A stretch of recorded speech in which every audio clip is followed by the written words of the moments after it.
نہایت ہی واجب الاکرام شمع رسالت کے پروانوں،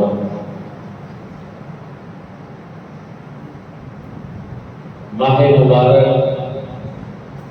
ربیع الاول شریف کا چاند طلوع ہو چکا ہے، اور یہ وہ ماہ مبارک ہے جس میں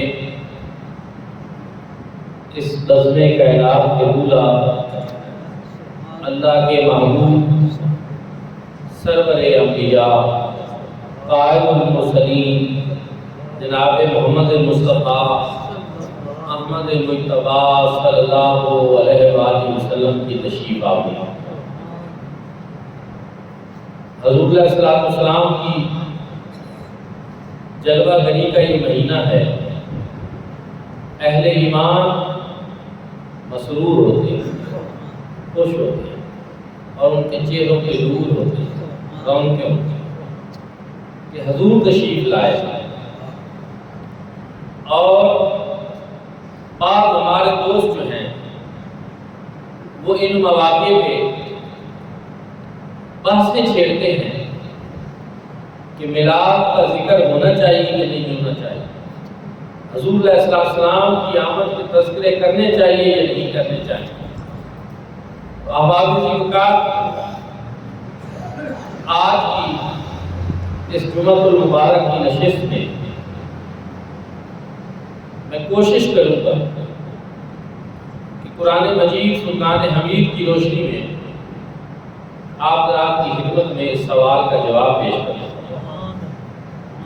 جو آیت کریمہ میں نے پڑھی اس کو آیت میثاق کہتے ہیں، اور یہ بڑی مشہور ہے کہ اللہ رب العزت نے عالم ارواح میں انبیاء کرام کی پاکیزہ ارواح طیبہ کو، ارواح مقدسہ کو جمع کیا، اور حضور علیہ السلام کی روح مبارک کو مسند شرف پہ بٹھایا، اور وہاں اللہ رب العزت نے انبیاء کرام سے عہد و پیمان لیا کہ میں تمہیں نبوتیں دوں گا، رسالتیں دوں گا، صحیفے دوں گا، کتاب و حکمت دوں گا، لیکن جب میرے شانوں والا رسول آ جائے تو تم نے اپنی کتابیں، اپنی نبوتیں چھوڑ دینی ہیں، حضور علیہ السلام کے اوپر ایمان بھی لانا ہے، اور حضور علیہ السلام کی خدمت کے آداب بھی بجا۔ ارشاد میں وَإِذْ أَخَذَ اللَّهُ مِيثَاقَ النَّبِيِّينَ، یاد کرو اے بابو وہ وقت جب اللہ رب العزت نے انبیاء کرام سے یہ پختہ وعدہ ہے۔ اس میں سب سے پہلے تو وَإِذْ، یہ ہمارے لیے بہت قابل غور ہے۔ کب بولا جاتا ہے؟ اس کا محل کیا ہے؟ کہ جب کوئی واقعہ زمانہ ماضی میں حقیقتاً رونما ہو چکا ہو اور پھر کسی کو دوبارہ وہ یاد کرانا ہو تو پھر وائز بولا جاتا ہے، اور یہی وجہ ہے کہ اس کا ترجمہ کرتے وقت تمام مترجمین، مفسرین اس سے پہلے اذکر فعل معذوف نکالتے ہیں، جس کا مطلب ہوتا ہے یاد کرو وہ وقت، یاد کرو وہ وقت۔ گویا جب یہ سب کچھ ہوا تو حضور نبی کریم صلی اللہ علیہ وآلہ وسلم کی روح مبارکہ وہاں موجود اور آپ کے سامنے ہوا، اور پھر آپ کو یاد کرایا جا رہا ہے، اور حضور علیہ السلام کے واسطے اور وسیلے سے پھر حضور کی ساری امت کو بھی یاد کرایا جا رہا ہے۔ ایسی چیزوں کو بھولنا نہیں چاہیے، ان لمحات کو یاد کرنا چاہیے، وہ لمحات جن کا تعلق کسی خاص گھڑی سے ہوتا ہے، کسی خاص لمحے سے ہوتا ہے، ان چیزوں کو بھولنا نہیں چاہیے، ان کو یاد رکھنا چاہیے۔ فرمایا وَإِذْ أَخَذَ اللَّهُ مِيثَاقَ النَّبِيِّينَ، یاد کریں وہ وقت جب اللہ رب العزت نے پختہ وعدہ لیا انبیاء کرام سے۔ لما اتیتکم من کتاب و حکمہ، قسم ہے تمہیں اس کی جو میں تمہیں دوں کتاب اور حکمت میں سے، ثم جاءکم رسول، پھر میرا شان والا رسول آیا۔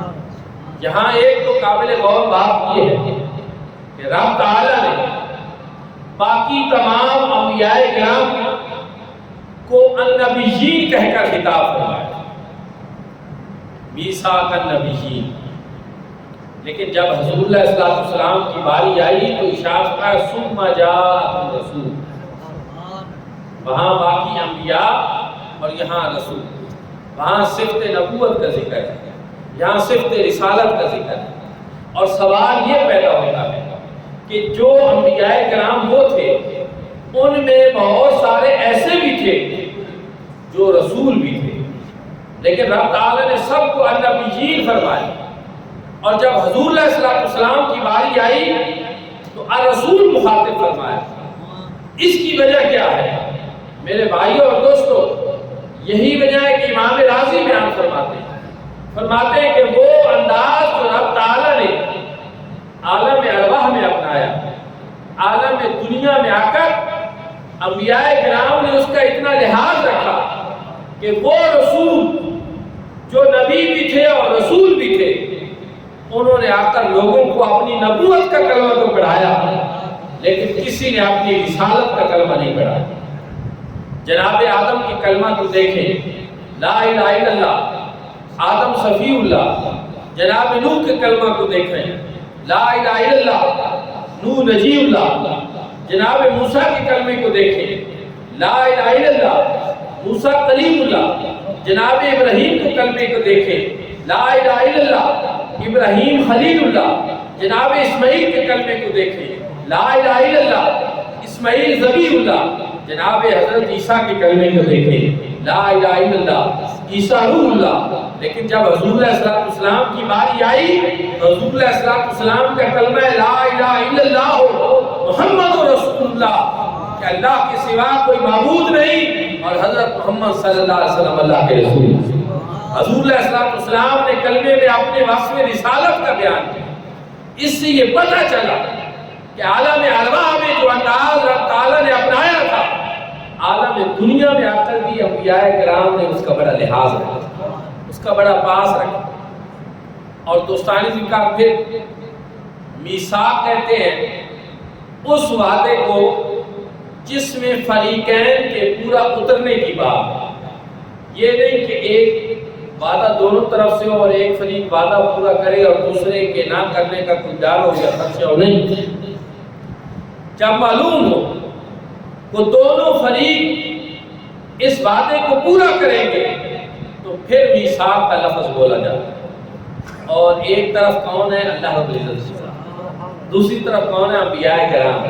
اس لیے یہ سوچا ہی نہیں جا سکتا کہ وہ عہد و پیمان کو پورا نہیں کریں گے، لیکن رب تعالیٰ نے اس کے باوجود بہت ساری تاکیدیں لگائی اور زور دیا کہ یاد کرو وہ وقت جب میں نے انبیاء کرام سے پختہ وعدہ ہے، کہ قسم ہے تمہیں اس کی، یہ بھی ایک تاکید ہے کہ قسم ہے تمہیں اس کی جو میں تمہیں دوں کتاب اور حکمت میں سے۔ ثم جاءکم رسول، پھر میرا شان والا رسول آیا، پھر آمد رسول۔ ثم تاکید ما تراخی کے لیے آتا ہے، دیر کے لیے آتا ہے۔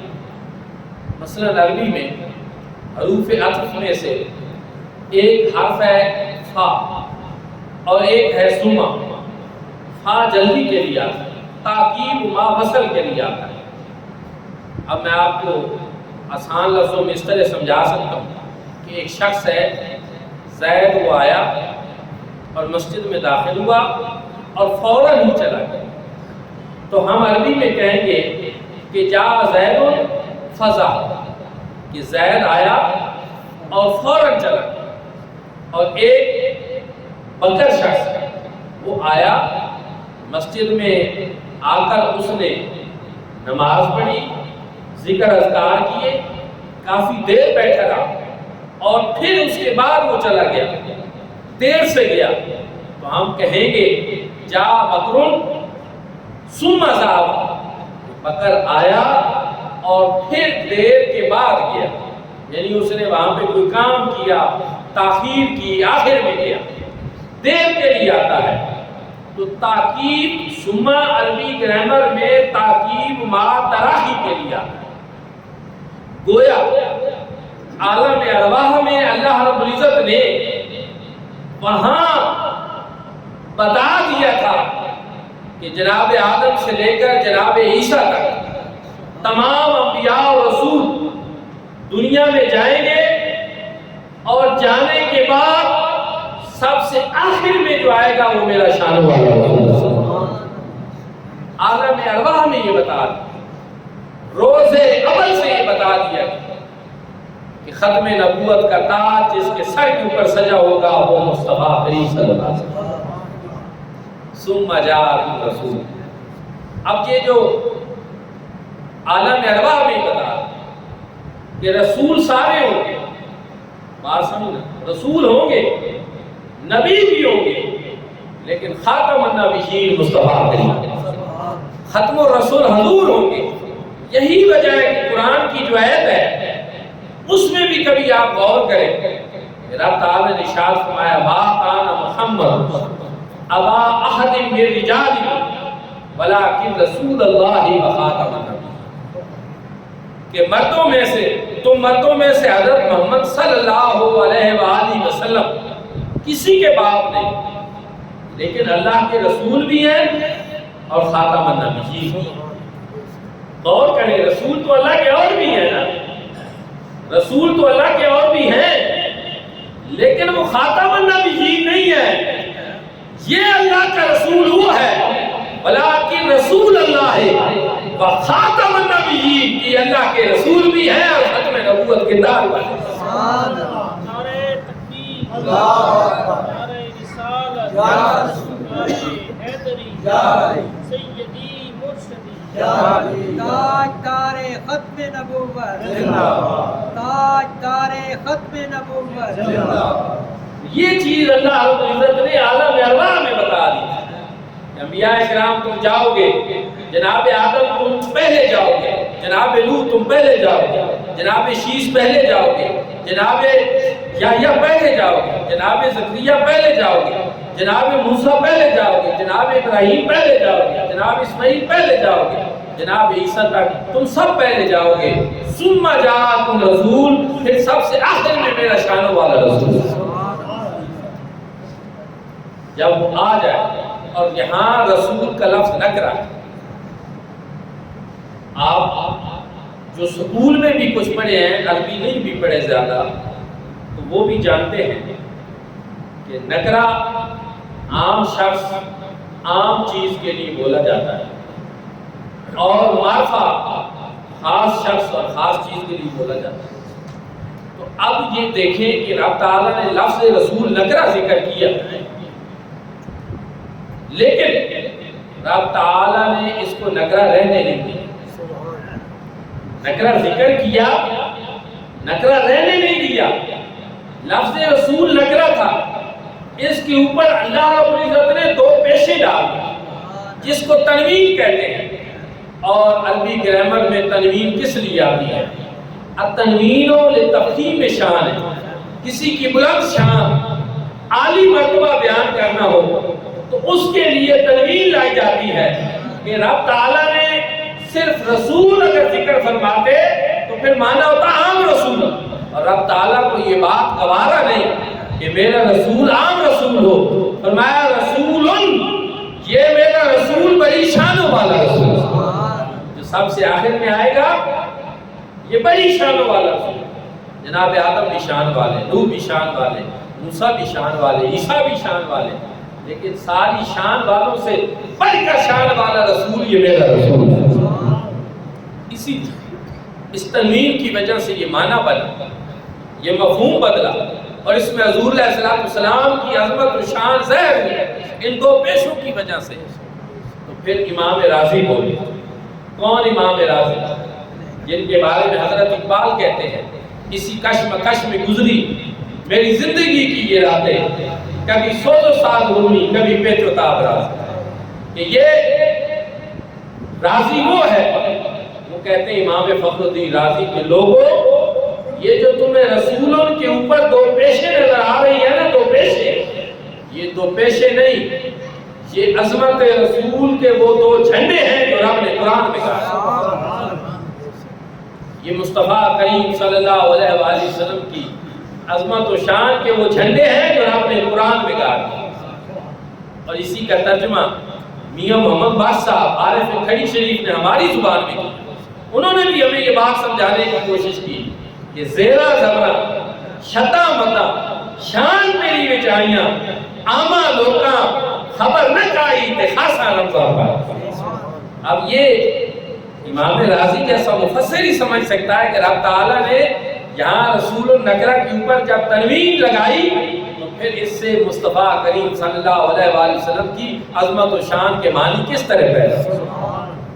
یہ پھر ہر بندہ تو نہیں جان سکتا، اسی لیے فرمایا کہ آما لوگاں خبر نہ کائی خاصا رمضان پا۔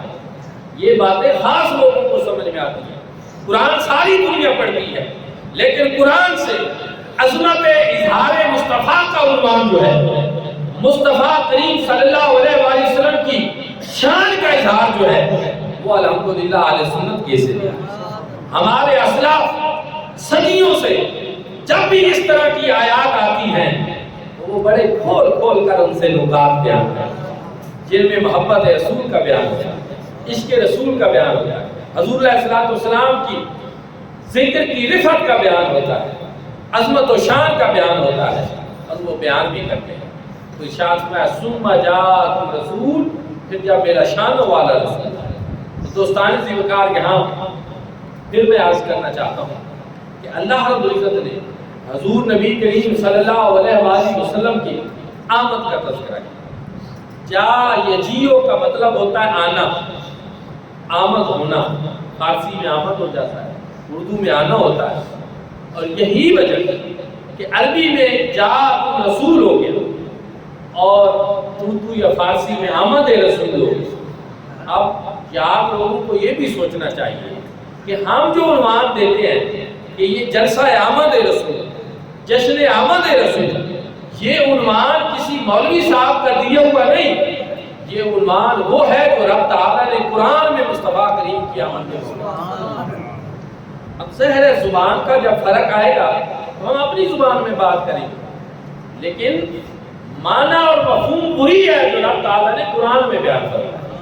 ثم جاءکم رسول، پھر جب میرے شانوں والے رسول کی آمد ہوئی۔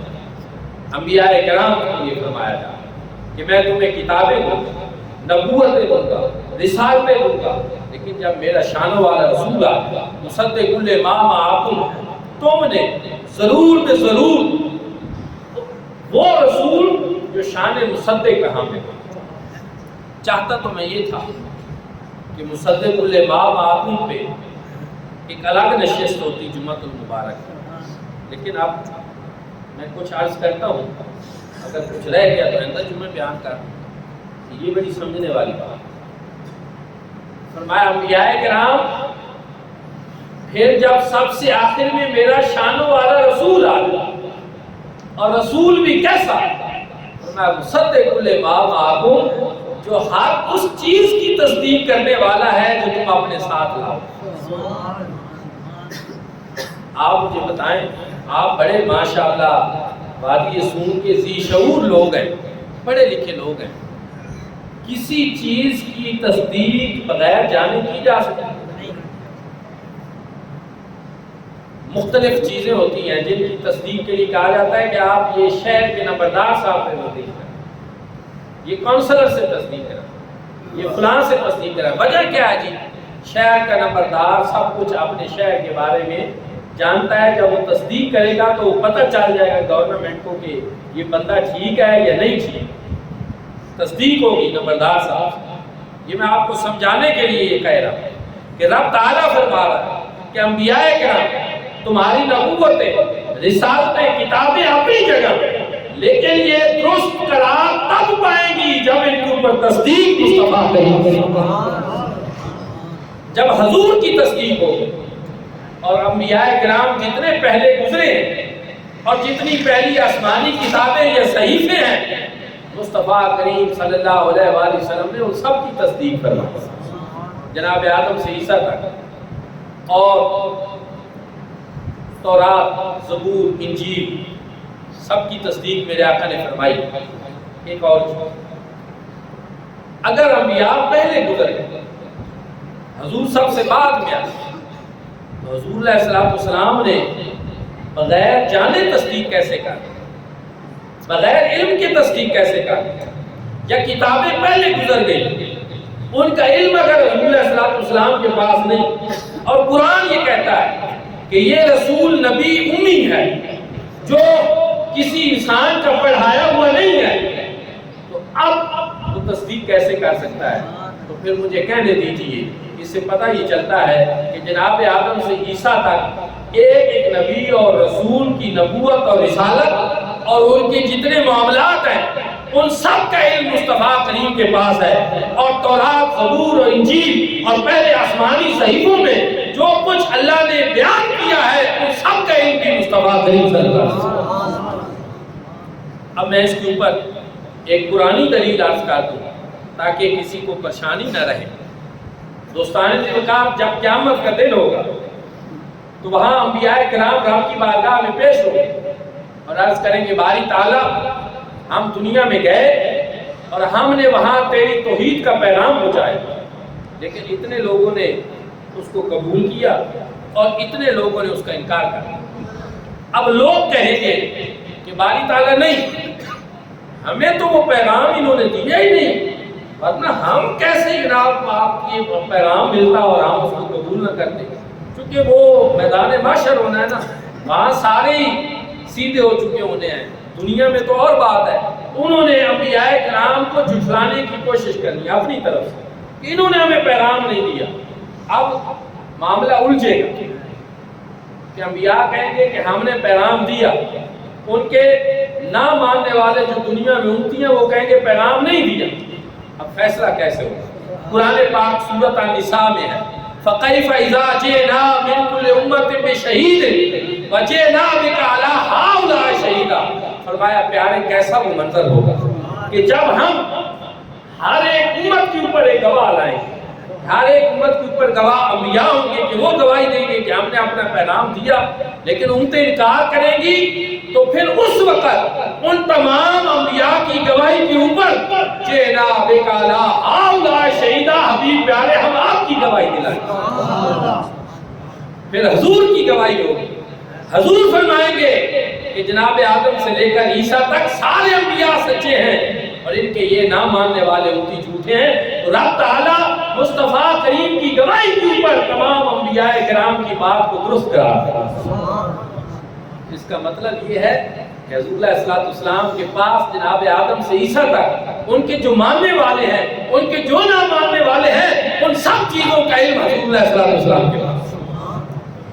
اب میں ایک سوال آپ سے بھی پوچھ سکتا ہوں کہ جس کو یہ بھی خبر ہو کہ جناب آدم کو کتنوں نے مانا اور کتنوں نے نہیں مانا، جناب نوح کا کلمہ کتنے لوگوں نے پڑھا اور کتنوں کا نہیں پڑھا، کتنوں نے نہیں پڑھا، اسی طرح جناب عیسیٰ تک 1,24,000 کم و بیش یا 2,24,000 کم و بیش یا 8,000 انبیاء کرام، یہ بھی میں اس لیے بیان کر رہا ہوں تو عمران خان صاحب آج کل باقاعدگی سے کہتے ہیں 1,40,000 انبیاء کرام، تو حدیث مبارکہ میں 8,000 انبیاء کرام کا ذکر ہے، 1,24,000 کا ذکر ہے، 2,24,000 کا بھی ذکر ہے۔ اب وہ کہتے ہیں کہ کیونکہ کم و بیش تعداد آ گئی ہے، 8,000 آ گئی ہے، 1,24,000 آ گیا، 2,24,000 آ گیا، تو اب آپ اس کو ایک تعداد میں بیان نہ کریں تاکہ ایسا نہ ہو کہ کم تعداد بیان کریں تو کوئی نبی رہ جائے، زیادہ بیان کریں تو غیر نبی کو نبی ماننا لازم آئے، تو اس وجہ سے یہ درست نہیں، تو کہہ دیا کریں کہ کم و بیش 1,24,000 صحیح تعداد اللہ بہتر جانتا۔ تو اس وجہ سے میرے بھائی اور دوستو جتنے انبیاء کرام ہیں 1,24,000 کم و بیش، ان سب کے بارے میں کہ کتنے لوگوں نے ان کا کلمہ پڑھا اور کتنوں نے نہیں پڑھا، اس سب کا علم حضور علیہ السلام جانتے ہیں، اور قرآن یہ بیان کر رہا ہے فَكَيْفَ إِذَا جِئْنَا من کل امت بشہید وجئنا بک علی ہؤلاء شہیدا۔ اور ایک اور آیت بھی میں پڑھ دیتا ہوں، وقت کم ہے، ترجمے کا زیادہ وقت نہیں، کہ وَكَذَلِكَ جَعَلْنَاكُمْ أُمَّةً وَسَطًا لِتَكُونُوا شُهَدَاءَ عَلَى النَّاسِ وَيَكُونَ الرَّسُولُ عَلَيْكُمْ شَهِيدًا۔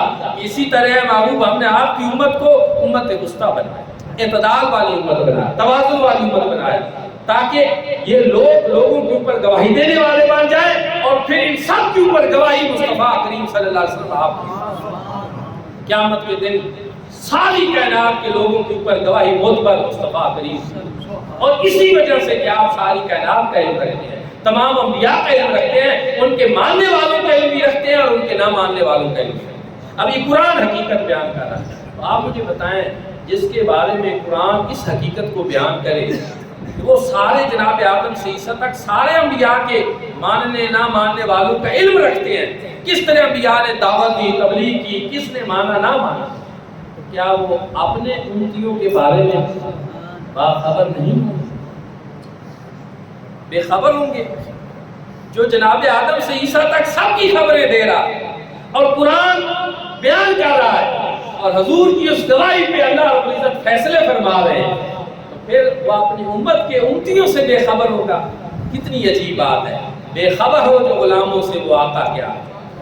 میرے بھائیوں اور دوستو، حضور علیہ السلام جناب ابو بکر صدیق سے، جنہوں نے سب سے پہلے کلمہ پڑھا، ان سے لے کر قیامت تک آخری کلمہ پڑھنے والے اپنے ہر امتی کے احوال سے واقف ہیں اور ان کے بارے میں جانتے ہیں کہ کس نے میرا کلمہ پڑھا ہے اور کس نے نہیں۔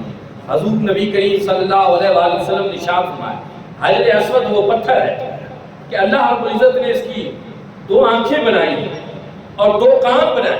حجر اسود کی آنکھیں ہیں، اور جو اس کو استلام کرتا ہے اور جو اس کو جا کر قریب سے چومتا ہے، دور سے استلام کرتا ہے، دور سے سلام کرتا ہے، وہ ان کی فوٹو کھینچ لیتا ہے، یوں سمجھ، وہ اس میں موجود ہے۔ قیامت والے دن وہ پتھر گواہی دے گا کہ کس کس نے آ کر مجھے سلام کیا، استلام کیا، کس کس نے آ کر جو ہے وہ مجھے چوما۔ حجر اسود کی گواہی تو قیامت تک کے لیے معتبر مانی جائے گی۔ تو اگر ایک پتھر جنت سے آیا ہوا وہ اتنا علم رکھتا ہے کہ وہاں جناب مصطفیٰ کریم صلی اللہ علیہ وآلہ وسلم سے لے کر قیامت تک ایک نہیں، ہزاروں نہیں، لاکھوں نہیں، کروڑوں نہیں، اربوں کھربوں انسان جو ہے وہ وہاں پہ جا رہے ہیں اور آ رہے ہیں، اور یہ قیامت تک سلسلہ جاری رہنا ہے۔ اگر اربوں کھربوں کا علم حجر اسود پتھر جانتا ہے تو کیا خیال ہے آپ کا مصطفیٰ کریم کے بارے میں کہ وہ اپنی امت کے بارے میں نہیں جانتا؟